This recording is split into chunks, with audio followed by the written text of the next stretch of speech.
Doncs molt bon dia, dimecres 3 d'agost i anem en lo més destacat de les notícies de les comarques alacantines, centrals i sud del País Valencià.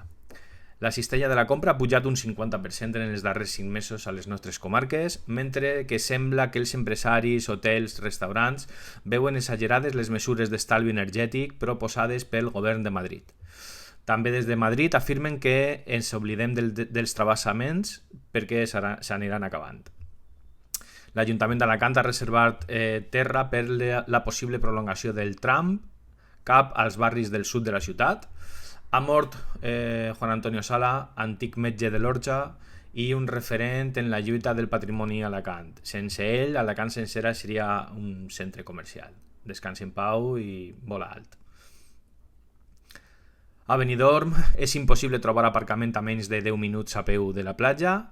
Ecologistes en Acció denuncia que el que està planejat per regenerar les platges arrasarà la Posidònia.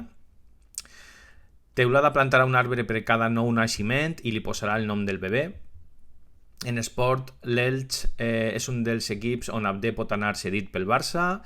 El Grupo HLA renova el patrocini del Lucentum i l'Hèrcules va disputar el seu primer amistós i per Danico per una greu lesió al braç que farà passar pel quiròfan. Obrim el rebost mediterrani i tenim arròs en pèls de bacallà i potes de polp, acompanyat de la Virtut del Mar, un Sauvignon Blanc ecològic de Bodega Las Virtudes.